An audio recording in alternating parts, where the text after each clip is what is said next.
we're gonna get started today. I just wanted to thank everyone for joining today's webinar, a Made in NYC webinar around accessing capital for BIPOC entrepreneurs. My name is Joanna Reynolds, and I am the manager of program and partnership development for Made in NYC.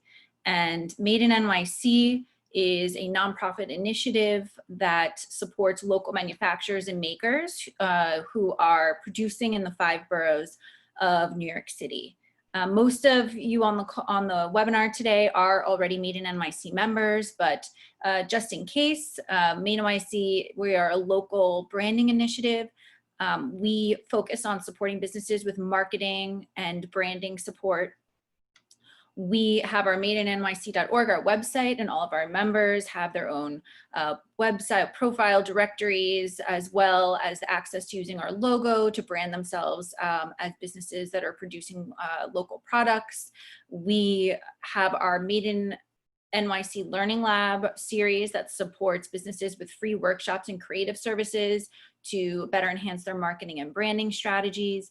We do networking events, webinars, town halls, office hours, and events like this to try to bring resources, information to as many of our companies as possible. And we try to reach and support and uplift New York City's manufacturing community. Today's webinar will focus on discussions around funding, loans, grants, opportunities for BIPOC entrepreneurs, BIPOC makers, and manufacturers.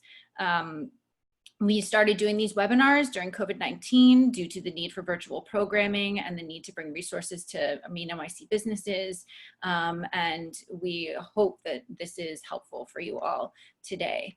A couple of just housekeeping pieces I wanted to note. We have a chat, so if you have any notes for the panelists, please, or the rest of the attendees, please drop those in the chat.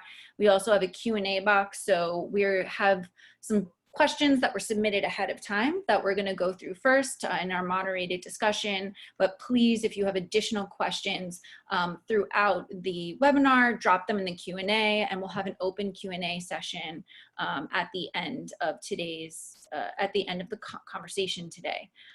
So I'm going to go ahead and introduce our panelists, and they'll turn on their videos as I introduce them. So I'd like to please welcome Niles Stewart from Carver Federal Savings Bank, Ranjit Unitan from Start Small, Think Big, and Gwen Bellotti from her company is Gwen Bellotti Collection. She is a fellow Made in NYC member who has participated in a lot of our programming and is going to share a bit of her experience as an entrepreneur and business owner in New York City. So I'll let them each introduce themselves and tell you a little bit about what they do. And Niles, why don't you kick it off? Great, thank you, Joanna. Thank you so much for having me here today. And pleasure to be here representing Carver Federal Savings Bank. I'm first vice president and head of commercial lending for Carver. You may not know, but Carver is started as a minority deposit institution, minority bank over 70 years by small business owners in Bed-Stuy, Crown Heights, Harlem, Southeast Jamaica, Queens, because they were not getting access to capital. So they decided to start their own bank. Well, we've been federally chartered since. I've gone public in 1994, have over $600 million in assets, and are aggressively lending to small businesses in our community that represent the neighborhoods that we have branches in. Just to talk a little bit about what we did with PPP, which was something that was very recent and is current in all of our minds. Carver put out more than $35 million in PPP funds to businesses that are not only our clients, but in our communities. We're working with them now to get their forgiveness for those funds. And 80 cents of every dollar that's deposited in the bank is reinvested in the community through loans to small businesses. And we've always focused on MWBEs, BIPOC businesses. We have a tremendous focus now on women-owned businesses. It's going to be a push for us going through the end of this year. We're going to start highlighting some of those women-owned businesses on our website as well. So it's a pleasure to be here and talk about access to capital. Great, thank you. Ranjit, why don't you go next? Hello, everybody. Good afternoon. My name is Ranjit Unitan. I'm the Financial Program Director at Start Small, Think Big. Start Small, Think Big is a nonprofit with physical locations in New York and in the Bay Area in California. And what we do is we provide free technical assistance to operating small businesses, primarily from underserved and under-resourced areas. The technical assistance we provide is legal, marketing, and financial. And what we do is we connect small business owners with experts from each of those fields. So pro bono attorneys at the top law firms in the city, digital marketing experts, financial analysts from Wall Street. And the objective is to make sure that they have the resources they need to take their business to the next level. We provide them with access to our services, again, for free for a period of 12 months with the potential for extending even more. We primarily serve operating businesses. So we do ask that your business is market tested to some degree. And usually that means just like $500 in sales, for example, nothing too high a bar there. But we primarily want to help operating businesses. Over 90% of the clients we serve are either female or minority owned. We serve at any time between 300 to 400 businesses a year. And our services fall into two quick buckets. Like one is what I said in terms of extended services over 12 months. And the other, which is like if you need a quick consult, particularly of the legal kind, we have these services available to everybody. And both of these services can be accessed on our website. In my own background, I've been with Start Small, Think Big for about a year. But before that, I spent about 10 years on Wall Street, primarily with JP Morgan. So I'm aware of sort of the spectrum, I guess, in terms of capital raising issues that people have. But I'm very happy to be here, and thank you, Joanna, for the invitation. Thank you. And Gwen. Sure. Good morning, everyone. As Joanna stated, my name is Gwen Bellotti. I'm a women's fashion designer. I design apparel as well as jewelry. I've been designing now for about 14 years or so. I started designing back in 2008. My business is located in Brooklyn, New York. I've been a member of Made in NYC for a really long time now, a great organization. I'm also a member of Start Small, Think Big, and I'm happy to be here. And hopefully I have something of value to share to you guys based on my own experience. Great, thank you. Before we move on, since we're talking about capital and funding, I wanted to give a quick thank you to the supporters of Made in NYC. So all of the work that Made in NYC does is supported from a grant by the New York City Council, and our webinar series is supported generously by Con Ed. So wanted to thank them for their support of the Made in NYC community and our programming. So let's get started. We've had a number of questions come in, and I'm going to start. There are a couple of topic buckets that we're going to cover today, but I'm going to start off with just a very general question that a lot of people had around what are the specific funding, access to capital opportunities for BIPOC entrepreneurs, minority-owned businesses that are available right now in the marketplace. And Niles and Ranjit, if you could jump in on this one, that would be great. Okay, I'll jump in first. Thank you. Yeah, so Carver, aside from being a community bank, has a designation from the United States Treasury as a community development financial institution. So our focus is on small businesses, BIPOC businesses, folks that are in the communities that we serve. So we have specific programs internally that we work with agencies like the MTA, Empire State Development, to provide access to the community for folks that typically would not be able to get a loan. So we have special programs, we have special capital reserves that allow us to go out and finance loans that may be a little bit riskier, because of their profile, to help get them to the next level where they can become more bankable. So that's funding on the lending side, access to capital. We also work with several nonprofits that provide grants to small businesses, particularly women-owned and minority-owned businesses, through organizations like LISC, Empire State Development, Brooklyn Navy Yard. We work with all these different organizations to make it easier for people to get access to funds when banks typically return them away. Great. And how, if a business is interested in engaging more with the programs that Carver has available, what's the best way for a business to start that relationship and engage with those services? Yeah, so you could come to our website, carverbank.com. You could also walk into a branch, and what I'll do here is I'll publish my number and the telephone number and email address for our business hotline. So you'll have access through a number of ways. We do webinars often. We'll do consults on Zoom and teleconferencing to talk to people. But we also encourage folks to walk into our branches. We are a community bank. We're a small organization. So we're very close to the ground and encourage people talking to our staff. They're all well educated on how best to proceed. Yeah, I was going to, so in terms of access to capital, I think it's always helpful to understand the type of capital that you need. So Niall's just mentioned, touched on two types, grants and loans. There is a big spectrum of capital that is available for small business owners, and it's often helpful to understand where exactly you might fit. So loans are typically the most common that a lot of people hear about, but it's usually a good fit when you have cash flow to support payments for those loans.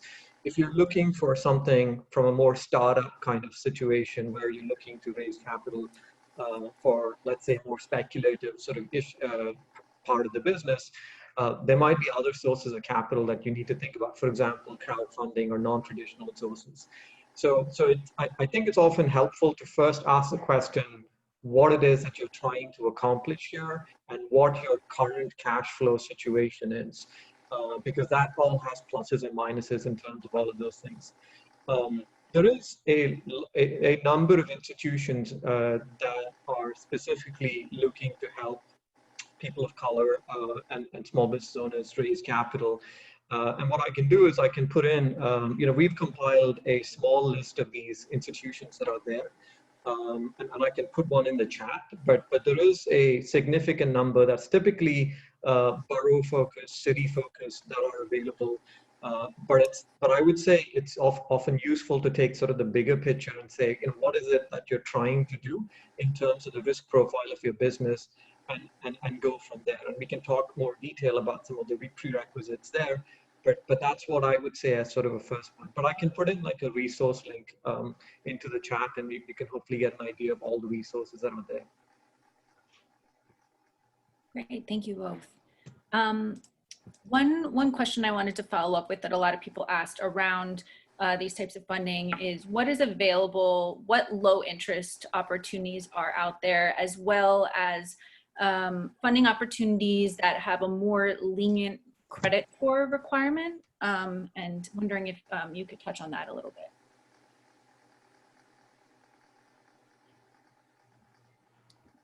Okay, so yeah, so as far as I'll take the first part. Low interest rate funding, there are programs that are available through Small Business Administration, New York City Small Business Solution Centers that provide access to capital that's low funding.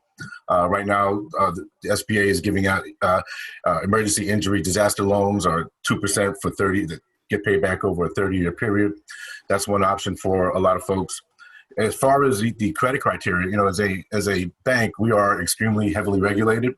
Kind of like the healthcare industry, we are the guardians of people's deposits. So we have to be very careful in our credit criteria, and it doesn't just apply to Carver; it applies to every bank. We all look for the same few things when underwriting a loan. We have the ability to be more lenient for certain communities because of our Treasury designation and because of the reserves that we have to offset some of these loans that may be a little bit more risky for us. So, credit criteria is one of the things I see as one of the buckets you have as a discussion piece here. In America, part of your wealth is measured by your ability to borrow. So we could talk a little bit more about it in that section, but that's going to be critical for businesses to focus on how to build your credit, both individually and for your business. I'd add that, I definitely, and this is again, sort of building on my previous point about What is it that you're trying to accomplish? So if you're looking at non-traditional sources of funding, then they tend to be a little bit more relaxed or don't even look at credit scores. So there is a spectrum of funding where there are options that are available. But absolutely, if you're looking, capital in some respects is like this constant oxygen that you need for a small business. So you always need to be thinking about building that credit. And as Niles mentioned, in terms of loan institutions and banks, they always look at loans, but there are possibilities to build that credit scores as well as you continue to sort of grow your organization. But there are other sources of capital where you particularly these days, where there are possibilities of accessing capital even if you don't have a credit score, or if your credit score is particularly low. The other thing also worth mentioning is that credit score it's not the be all and end all of a credit app of a capital application. If you can explain coherently why your credit score is low and why that is not going to be representative of what happens in the future, that is an important sort of point in making that your case for accessing capital as well. So it's not by any means your credit score doesn't absolutely have to dictate everything that determines how much capital you're going to get. Thank you. One thing that you were just mentioning was around non-traditional sources of funding, and you mentioned crowdfunding, and wondering if that has been with businesses that you've worked with. And Gwen, maybe you can jump in if you have some experience with crowdfunding campaigns, and how viable of a solution is that in the short term, in the long term. Is there like an amount that should be reserved for, as opposed to when you're looking for loans or grants, and just guidance on when you're doing that type of fundraising? So just really quick on the topic of loans versus grants. I personally haven't applied for any loans, but I've been applying to grant after grant after grant, probably like a lot of other people and businesses on this call. I'm grateful to have been awarded a Start Small grant, a COVID relief, which was really helpful. But as far as crowdfunding, it's something I'm looking into, but I haven't done just yet. So I'm curious to know what the financial experts on the call think about that as well. Yeah, so I'm happy to talk about that. So crowdfunding is like anything in finance, pretty fragmented. So there are many avenues of raising money through crowdfunding campaigns. Some of these you probably have heard about, like Kickstarter, for example. You may have heard of Kiva, which is actually a way of crowdfunding a loan, and then you pay it back with fixed monthly payments. But there are lots of other ways to raise money through crowdfunding campaigns as well. There is another platform, for example, called MainWest, where you crowdfund a loan, but you pay it back as a percentage of your revenue, so not a fixed monthly payment. So the idea is that as your revenues rise, your ability to pay rises, and therefore the monthly payment rises. And then when times are tough, then the amount you pay to pay back the loan correspondingly declines. There's also more traditional crowdfunding platforms, like, for example, WeFunder or Seed Invest, where you raise equity. Basically, you invite new owners into your company, and then you pay them out at the next funding round. So there are various possibilities in here in terms of what you're looking to do. Amounts that you can raise vary. It can be as much as $5,000 to $10,000 at the low end for some of these crowdfunding platforms, but they can also be significantly greater. I would say like $75,000, $100,000 or thereabouts. It takes time, but by definition, there are many aspects of doing a crowdfunding. One is the due diligence of you getting on the platform, and that's just you and the platform. In other words, the company that's hosting you, checking documents, making sure that everything is right. But then once you're on the platform and you're campaigning, that process can take maybe a month, maybe 2 months, maybe 3 months. So it's by no means an overnight process, and it's probably not as efficient as walking into a bank branch and taking a loan. But on the other hand, it has these other benefits in terms of when you pay it back, how you pay it back. the most important thing about any crowdfunding campaign is community engagement. I mean, if you feel you have very strong engagement with your community, with your customers, with your partners, with your vendors, it is an attractive way to look at financing your business for two reasons. One is obviously you raise the money, which is great, but two, it's another way of engaging with that stakeholder, which is going to be such an important part of your business. So we at Start Small, we've had some success with businesses that have raised campaigns through crowdfunding. It is a minority, but what we find is that the ones who succeed tend to have very strong engagement with their community, with their customers, and so on. Great, that's really helpful. Thank you. Want to quickly, I'm going to shift over because we're starting to talk about sort of strategy and as we talk about non-traditional fundraising, there's a piece of that that's about sort of marketing and telling your story as a business. And there was a question that came in around that a little bit, and especially around this research, this really big push nationally to support specifically Black-owned businesses. And is there a strategy or ways that the Black-owned businesses in our membership and in New York City can really take advantage of that in a way, or figure out a way to tell their stories, to access some of these opportunities, and to be a part of that movement? And wondering, Ranjit, if anyone has ideas around that, and Gwen, if there have been strategies that you've been deploying as this is all happening. Both challenges and successes are open for us to talk about. I think I personally have just been a lot more transparent in telling my story.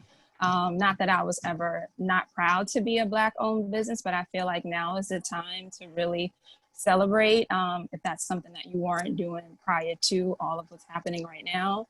And I think storytelling is really important, and customers can feel when you're being authentic.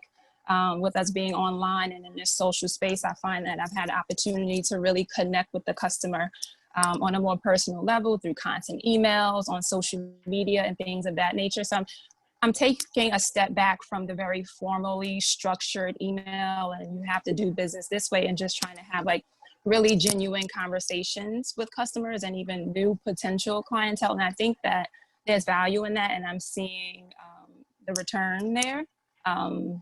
So yeah, I think it's definitely important to tell your story and to really be authentic. I think people can sense that, and not trying to fudge, you know what I mean? So yeah, that's been working for me. Yeah, I would echo everything that Gwen just said. I think having that authentic conversation, as she said, with businesses, with your customers, is going to be very, very critical. We've seen, as from my perch as a financial director of a nonprofit that works with, like I said, 300 to 400 businesses a year. Many of them are businesses of founders of color. There's a spectrum. Everybody has their own comfort level in terms of how they deal. Some engage on a more regular basis with the events of the day. Others step back and have a sort of different approach. You really need, and I wouldn't put a voice in any business owner's frame of reference. They need to find their comfort level of engaging with their customers that they feel most comfortable with. So rather than any prescribed sort of method, I think if your voice requires you to be authentic to customers, you should absolutely sort of go ahead and do it.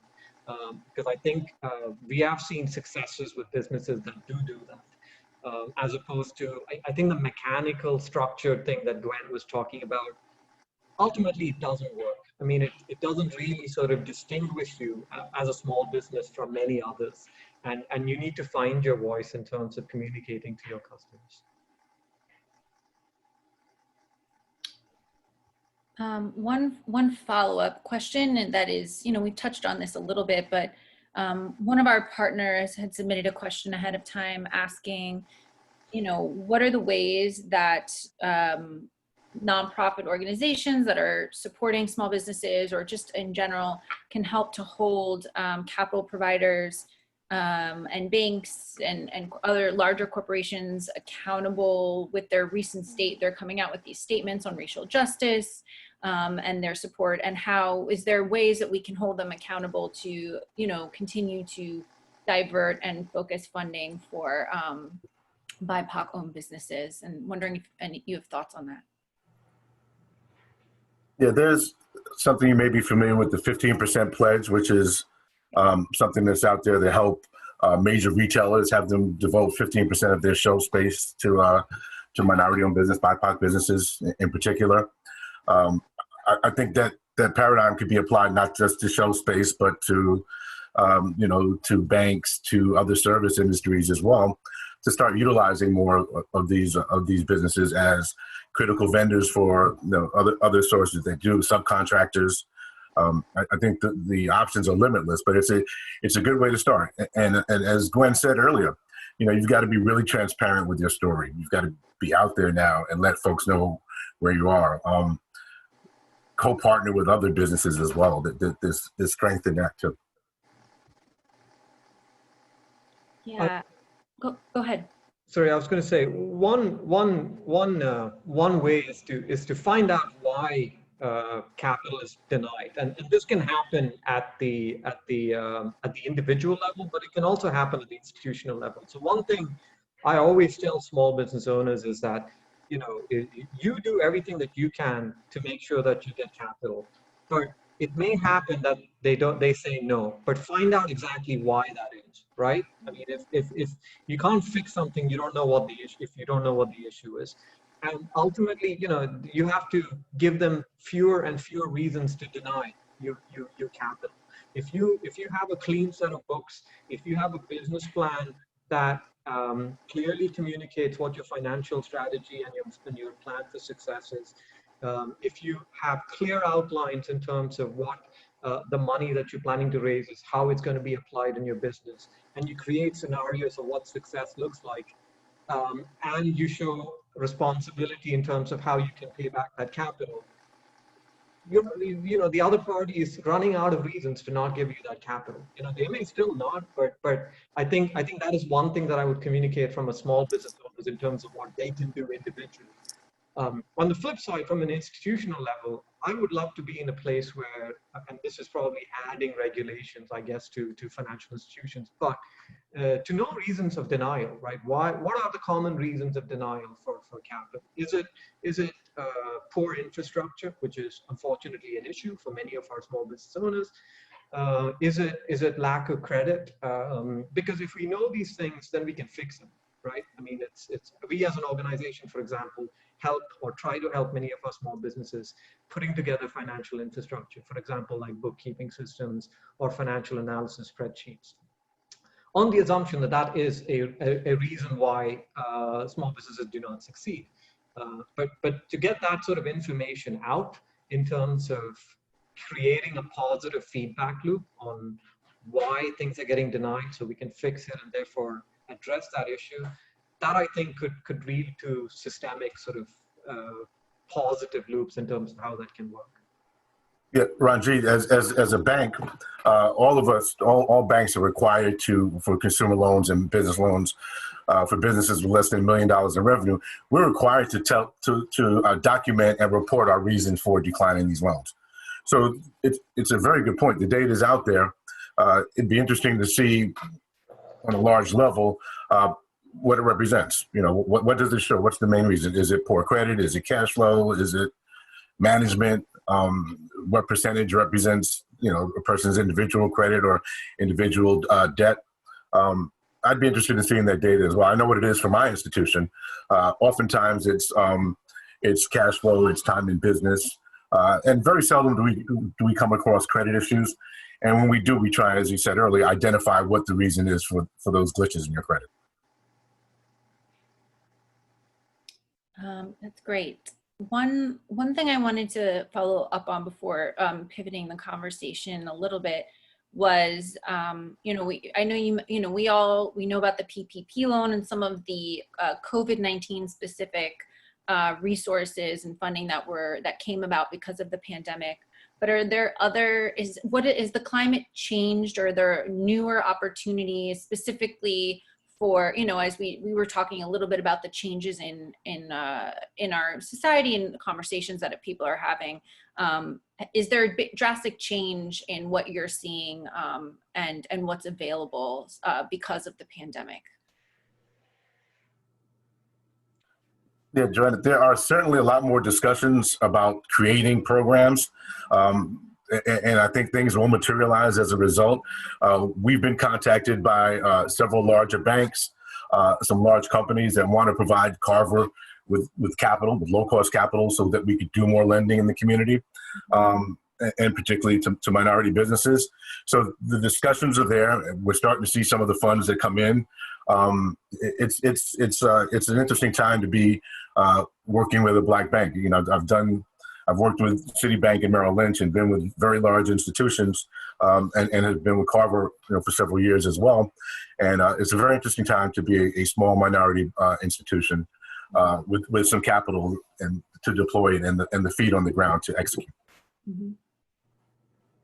I'd add that certainly some of the community development financial institution partners that we have been working with, I have noticed that they have tried to come with more programs that are maybe a little bit more targeted around areas of underserved communities and Black-owned businesses and so on. But this is still in flux. I think the reality for a lot of businesses right now is that COVID's been and challenging for many reasons, but a lot of financial institution time, and Niles can probably testify to this, has been taken up by things like the PPP, which has been this enormous drain on resources for financial institutions. And they haven't literally had the time to sort of come up with newer or dedicate resources to some of these things which they realize. They see the injustices, they see the discrepancies. But I think there is, now that PPP is over, or at least this version of it, you are, I think, going to see more financial institutions dedicate more, capital resources with probably lesser documentation requirements, or make it generally easier. So it's something which is still in flux, and I would encourage business owners on the call to keep checking in, to ask them, what are you working on? Is this something I should come back to in a month from time? Because I know that is happening behind the scenes. Yeah, I can attest to that. As far as the complexity, I was a bit discouraged, and I was just like, I gave up, if I'm being honest. So yeah, for sure, definitely complex. Maybe reasonably so, I'm not sure, but it's a bit discouraging. It can be. So hopefully there are some newer opportunities that are a lot more seamless and a bit easier. Thanks, Gwen. Gwen, one question I had for you was wondering, there was a mention earlier a little bit about ways to collaborate with larger organizations or larger businesses, or any marketing or business collaborations. Have there been any campaigns or collaborations that you found really successful for your business? As far as collaborations on a larger level, I haven't done a lot of that. I mean, working with you guys and working with Start Small, that has been amazing, with the free resources that you provide and promoting our businesses on your website and things like that. I recently applied for an opportunity to have the brand listed on the QVC and HSN website, and I was approved for that. So that's really exciting. So connecting in that way, and just having these larger organizations kind of amplify the brand, that has been used. But again, there's an application process. It's really competitive.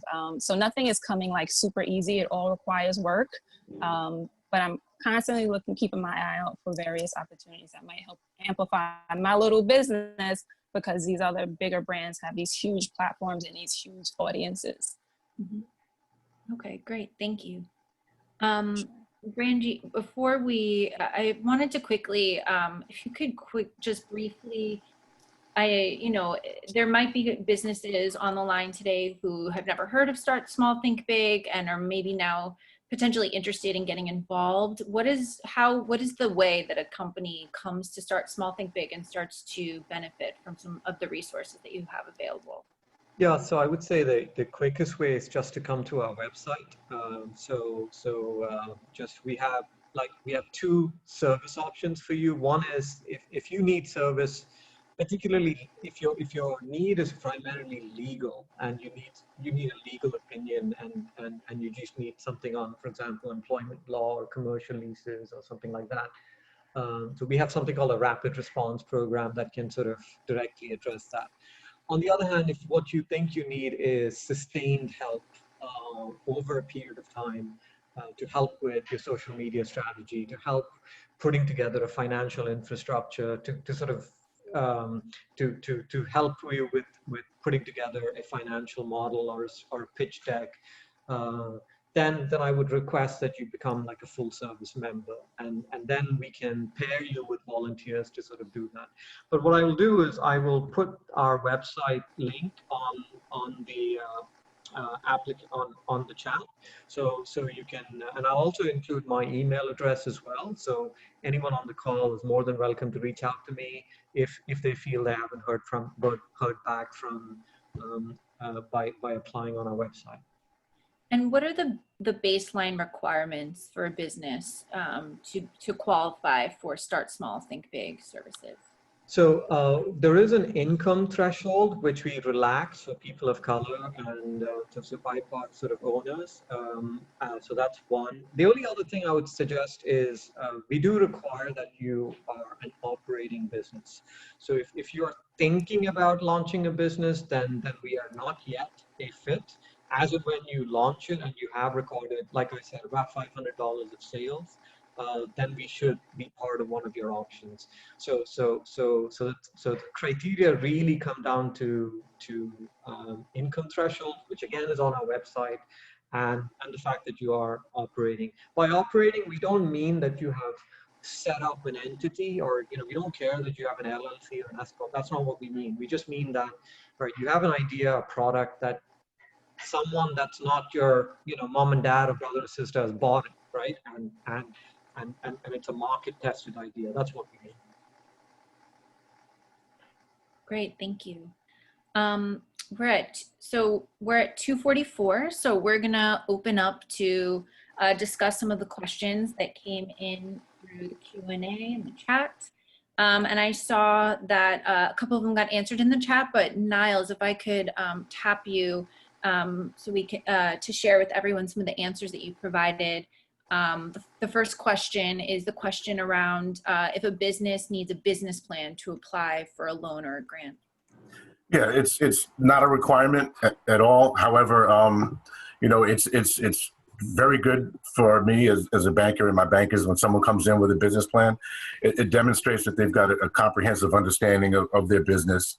It demonstrates that they understand how the capital will impact the growth of their business. Business plans should be extremely dynamic. It shouldn't be something that you wrote 15 years ago and are sitting on. It's something that should change. We also consult and provide technical assistance to our clients and people that come in to apply for loans so that it'll be easier for them going forward. And our advice 100% of the time is to have a business plan and to visit as often as possible. I think Ranjit would agree. So I would completely agree, and I would add this: the business plan, the biggest beneficiary of the business plan is not Niles, me, or anybody else. It's you. It's you're the one who's going to, because I would urge you to try it. And the business plan doesn't have to be a 40-page Word document. Those days are gone, right? No one has the time to read that. We're talking about 10 slides on a PowerPoint presentation or Google Slides. That's it. If you can succinctly express what your business is about in those 10 slides by answering all the questions about who you are, what your marketing strategy is, what your product service is, what your financials are, and how your sales is going to grow, the biggest beneficiary from that is going to be you, because it's not hard to, it's hard to put those in a slide deck and be convinced by it. And if you can do that, then anybody else on this call, Niles, myself, anyone else who sees that is going to be convinced. That's what I would suggest. So it's one of the most powerful things you can do for your small business. It does require you to set aside a few hours maybe to think about it, but it is well worth it. Awesome, thank you. And the city will provide you with assistance in writing a business plan free of cost. Great, thanks. The next question that we had come in was a great question around how student loan debt impacts an institution's willingness to lend. And how much does that hurt someone if someone has a lot of degrees, went to school, and how does that impact them? Yeah, so my response to that was student loan debt by itself does not impact you, even if you've got $500,000 worth of student loan debt. What the bank is looking at is really your ability to repay based on your personal living expenses and the cash flow of the business. So if the business has sufficient cash flow to support payment of those loans, if that's your only source of income, then it won't necessarily be a roadblock. But the other issue may be that maybe a loan is not the right source of financing for you at that point. As Ranjit mentioned earlier, it depends on where your business is. Adding additional debt to your capital structure is not always the appropriate move. You may want to go to friends and family or Kickstart or something to get some other source of funding that won't require you to make monthly payments and hang over your head. Too much debt could be more detrimental to a business oftentimes than not enough sales. Yeah, one thing I'd add to what Niles, I agree with everything he said. It depends, but banks can look at your personal cash flows as well. They don't look at just your business cash flows. They can look at if you're in the privileged position of having a job and you can sort of have other income to finance what you're doing on the business side, the bank will look at that as well. So that is something to sort of keep in mind. The other thing is exactly as Niles just mentioned, it depends on what you're trying to do. And good banks are doing the right thing by not giving you capital if they feel that you're adding too much debt and it's not really being helpful to your situation. So that's why it's good as a customer, as a small business owner, to be informed and really ask yourself, what is it that you're trying to do at this stage of your business? And it's a conversation to have with the bank. It shouldn't be just an application that you drop off. It's a dialogue. Maybe you're asking for too little money. Maybe you're asking for too much. That's why it's good to deal with smaller banks, community focused institutions, CDFIs, because we'll take the time to understand what your business is about and what your real capital need is, and we'll tell you if it's not the best thing for you to go to a bank and get a loan right now, or we'll tell you you're not asking for enough. That's often the case as well. Yeah, and it's just, you bring up an excellent point. I'm always surprised how people underestimate this. Just the power of a conversation, right? You're totally allowed to go and have a conversation with your banker, with other sources of capital, without it needing to have to result in any document that's signed. That's just a conversation where you get better informed. And the more of those conversations you have, the better informed you will be when you're ready to sort of, do sign that document. So it's always good to have those conversations with people who know about it, like the people at Niles Bank or other institutions. So it's just good to have those type of conversations in general. Great, thank you. Before I go to the next question, just want to remind everyone, we have about 10 minutes left. So if you have any other questions that you'd like the panelists to answer, please drop them in either the chat or the Q&A, and we'll make sure that we get to them. So the next question for everyone is a question around funding that's available for startups who have minimal sales.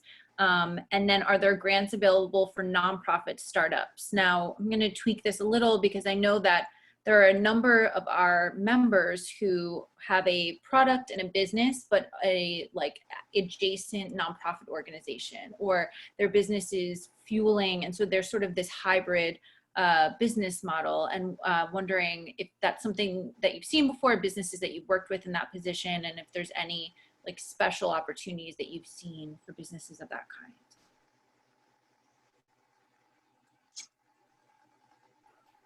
So startups are complicated for banks only because, as I mentioned earlier, we're heavily regulated. So we've got to demonstrate that we've done appropriate due diligence on any loan we make. to demonstrate that the borrower has the ability to repay. We're a little bit flexible with some of the programs that we operate, but in general, we have to stay away from startups. And again, starting a business with debt on top of you is not necessarily the best way to go. You've got to build up sales and cash flow. You want to focus on the growth of the business, not on having to pay back some bank or credit card company or something like that.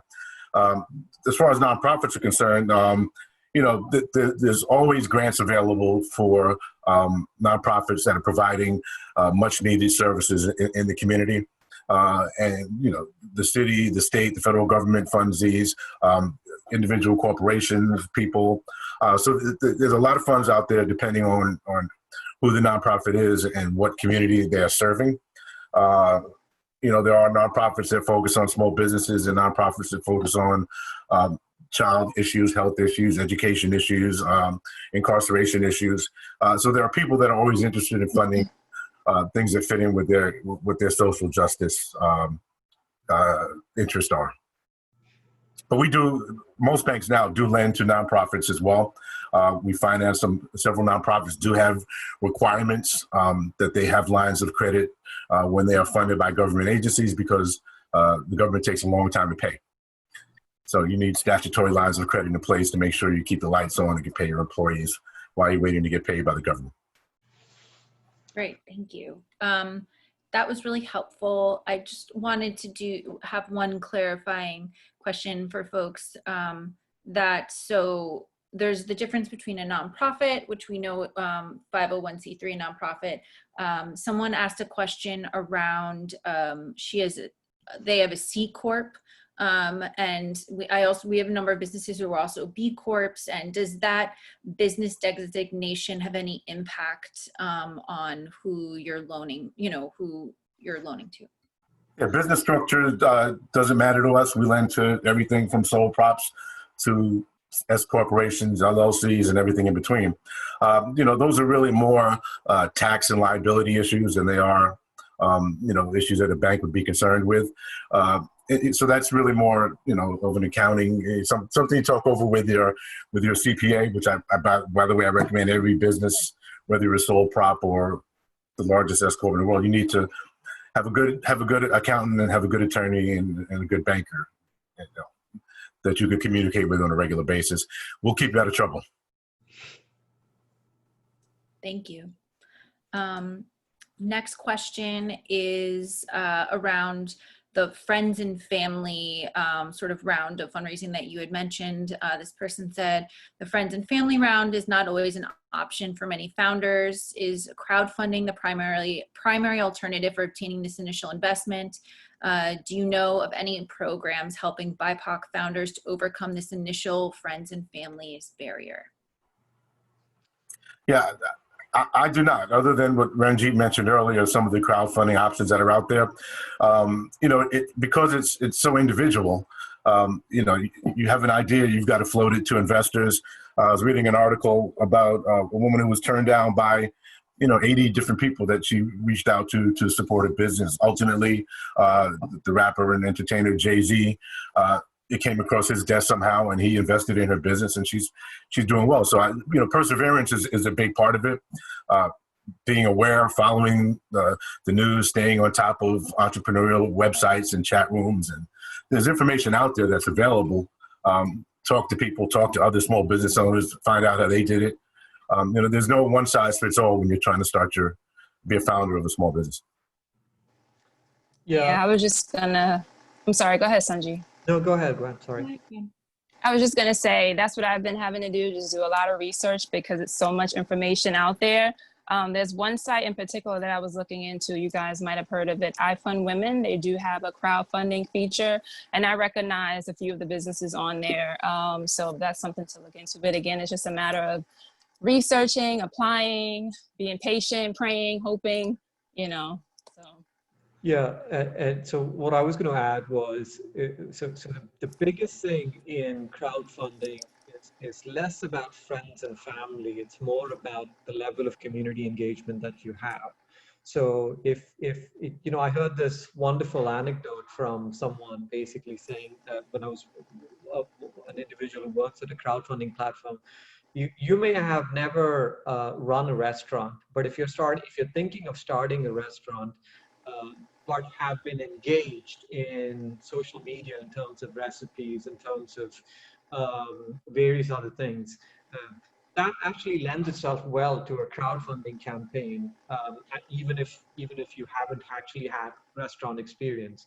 So it really depends on the level of community engagement that you have. And you don't, and this is a broader point about capital in general. I think a lot of small business owners think, okay, if only I get this much capital, I'll be all set. But capital doesn't have to be a a binary thing. It can be, right, what do I need to get to this next level? And ask yourself how you get there. If you, for example, if you need this level of inventory that you need to buy from some supplier, let's say, and then you want to sell it to these many stores, right? Try to create a ring around that. Like, what does that mean? What does that mean in terms of inventory purchase and sales? And that's effectively a market test. So if you can demonstrate success with that, then it's usually easier to follow that up with new sources of capital. So capital doesn't have to be, like something that you do once. It for many large businesses, all the famous ones that you've heard about, like the Amazons and all, they have raised money several times from whenever they started up. And everybody needs to get into the mentality of, okay, that's what I need to do as well. And you can weave in things that may not be appropriate initially. So for example, if you're a startup business, then going to a bank to take a loan is maybe not the ideal way to get that started. But once your business is up and running, it's demonstrating a certain level of cash flow, then the loan absolutely becomes an option. So I think there are ways to sort of weave multiple sources of capital in as you grow. So that's just, so the broad point there is that, just define your sort of the first objective in terms of your business, what capital you need to get there, and then then you can, and then all these crowdfunding campaigns, I'm not suggesting they're easy, but it's a question of finding the network, the community that can help you grow. Thanks. Gwen, as we start to round out the questions, I wanted to pose a question to you that's more about, as a small business owner, what are the things that you find are most important and that your business needs, and what are the resources as someone who's doing it every single day are the most useful to you, or the things that you need as a small business owner in this space? I'd say brand awareness has been something that I've been focusing on for some time now. I recently reached out to a media company to have them help with marketing strategies, because as much as I want to say, oh, I don't need that, I'll just spread the word, I'll tell my friends, I'll email people, it's just not enough. And I think the online space is getting more and more competitive every day. So that's something that I'm looking into, paid advertising, as well as PR. It sounds like maybe a luxury part of the business that isn't necessarily necessary, but I'm willing to try. You know what I mean? We were able to secure some media placement. I think that's helped. We were on the news, and people, I don't know, they tend to maybe trust your business a little bit more if you're in a magazine or if you're in a newspaper. It's not necessary, but I think at this point I'm willing to try. So those are two avenues that I'm looking into right now. Just brand awareness, telling more and more people, because I find that people like the product, the sales are coming in. So that means I'm thinking if more people knew about the product, we'd have more sales. So that's my focus at the moment. Great, thanks for sharing that. That's really helpful and, Sure. and to hear from a business owner themselves. So thank you. We are at 3 o'clock. I think there's one follow-up question for you, Gwen, on the last note that you said, and it's that, do you like the media company that you're working with, and how did you find them? What was that, A Google search. It's only been a month. I can give you the name of the company. To be honest, I'm going to have to search my email. I can email it to you, Joanna. You can email it to the rest of the group. It's only been a month, but I think it's going okay so far. They're really patient. I don't like to be rushed into things, and I like people to communicate with me, and they've been really good with communication. So we'll see. The ads are due to launch next month. So we've been focusing on updating the website to make sure that it looks good for conversion. So we're not just having people visiting the site, that people are actually converting and spending money. So that was the focus for the first month. And the next month we'll be focusing on the actual copy for the ads. Great, great, wonderful. Thank you. That's great to hear. It's exciting. There's one, before I round up, there's one question that I think should be a quick answer. I want to make sure we don't miss that I saw come through the chat. Around a credit card company wants to lend one of our businesses money to pay off high interest loans. They want to know if they should borrow it or will it hurt their credit score? Anytime you could reduce the interest rate that you're paying on cash that you've borrowed, it makes sense. If it's, I think it was Discover was looking to make the loan to them. As long as they make the payments to Discover, it's going to reflect positively on their credit report. Your credit is, the factors that go into it are how much of your limit you're using, how often you use it, of course, how you repay. But yeah, shifting it to a lower cost should be helpful to them. It'll definitely help the cash flow. Great, great. Thank you for that. So we're just about wrapped up, but I really want to thank you all for participating today and answering these really important questions for all of our Made in NYC businesses. Again, I'm Joanna Reynolds, the Manager of Program and Partnership Development for Made in NYC. A quick couple notes before we log off completely. Made in NYC, as I mentioned, runs a free marketing and branding program called the Made in NYC Learning Lab with over 40 free workshops and marketing and branding creative services that we offer every year. And the 2020-2021 season of programming is going to be launching in October, and we'll be announcing registration for all of those opportunities and classes within the next 2 weeks. So want all of our businesses to keep an eye out for that, as they're really valuable free opportunities touching on everything from digital marketing to product photography, new product innovation, and more. Made in NYC, we also have our big annual event and celebration of New York City's manufacturing community coming up in October, called Made in NYC Week. Runs from October 2nd to October 9th. It will be a virtual event series with webinars and panel discussions and a virtual kickoff party and virtual demos and tastings, meet the maker interviews, and a whole slew of other programming that will be involved there. So we're really excited, and if you haven't heard about it from Made in NYC already, you're gonna hear more in the coming weeks. And lastly, so we have a recording of this webinar, and we will be publishing a recap article on Made in NYC's website and sending out an email to everyone who RSVP'd, so that if you missed part of it or you want to go back and rewatch it and make sure that you have all those resources, we'll make sure to include all the links that were shared, and yeah, make sure that we're there. And if you all ever have questions, Made in NYC team is here to support you. And thank you for being Made in NYC members, and have a great rest of your day. Thank you, everyone. Thank you. Thanks. Bye. Thank you, Joanna. Thank you. Take care, everyone.